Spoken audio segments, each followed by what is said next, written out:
video for today sa Revand.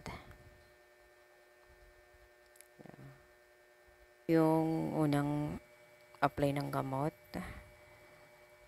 Ito, pinaplansya ko na. Siya. Pasensya na kayo mga guys kasi yung pagkuha ko ng magulo yung pagkuha ko ng ng video. Wala din pati yung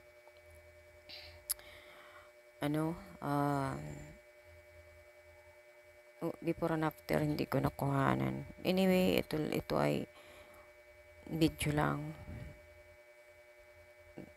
para lang mayroon akong video na may upload. Hindi pa ako marunong mag-edit na nag-uumpisa pa lang. So ito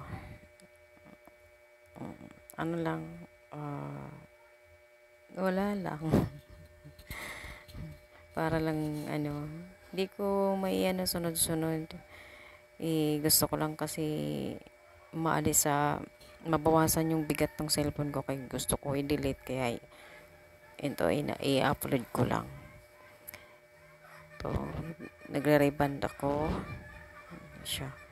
Sayang hindi ko nakuhanan yung before. Yung buhok niya dati buhaghag siya. Paangat pataas. Kaya gusto niya mag-flat, kaya yun. Next time na lang pag nag-video ko. Talagang sunod-sunod na. Pasensya na ngayon kasi lang to. Pinaghalo-halo ko lang. Hindi ko alam kung saan yung umpisa, saan yung basta pinaghalo-halo ko lang siya.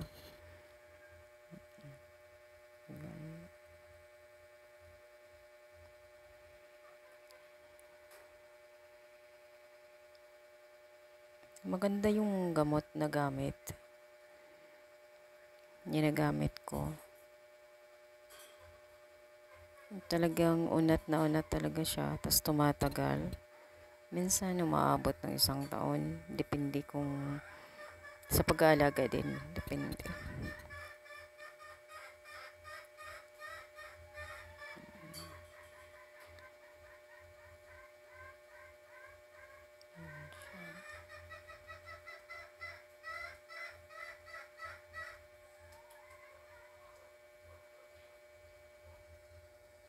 Ito yung pag-apply ko ng unang gamot. Yan siya. Pag-apply pa lang. Chine-check ko kung okay na. Kung pwede na babanlawan.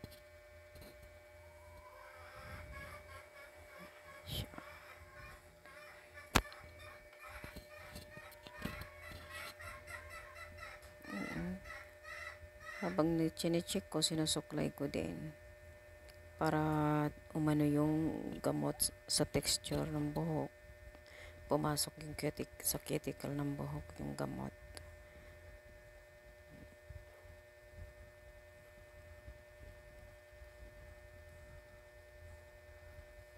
Very safe naman, hindi naman siya harmless din yung gamot na ginagamit ko.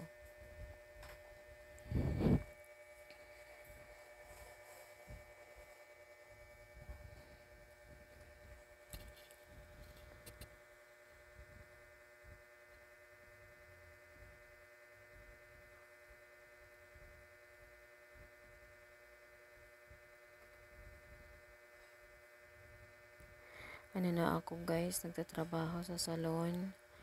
Nasa 25 years na ako nagtatrabaho. Pangarap ko magkaroon ng sariling salon. Kaya ito paunti-unti. Naggagawa ako ng sa bahay lang. Pangarap ko din na magkaroon ng salon, yung magandang salon talaga. Yun yung pinag-pray ko lagi.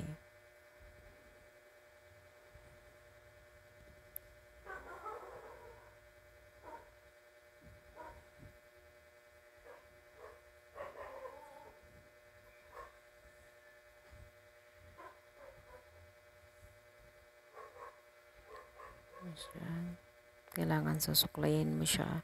Kapag ano pala, kapag medyo yung gamot, yung parang tuyo na, i-sprayhan mo siya ng tubig para hindi nasusunog yung buhok. Para kahit malambot na malambot yung buhok. Wala siyang sunog, wala siyang damage. Hindi nagkaka-damage yung buhok. Minsan kasi nasa pagtatrabaho din natin yung ikagaganda ng buhok, hindi sa gamot. Kahit naman maganda yung gamot, kung hindi naman maganda yung pagtatrabaho, hindi rin maganda yung outcome. Based on my experience, ito yung nag-a-apply ako, yung unang gamot. Ayan. Unang apply yan.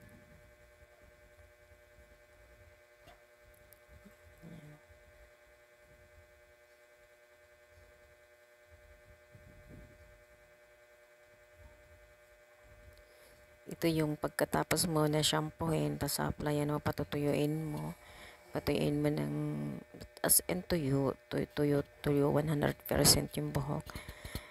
Then i-apply mo na yung gamot. Ito yung una, number 1 ng gamot.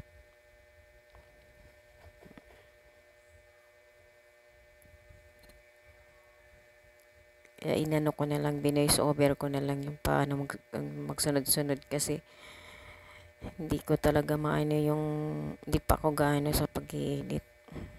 Hindi ko pa alam. Hindi ko rin mano kung nasaan yung umpisa. Sa magulo. Kaya inano ko na lang.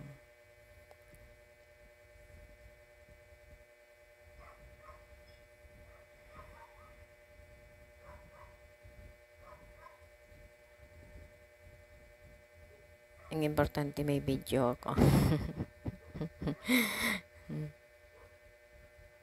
Ang sama, no?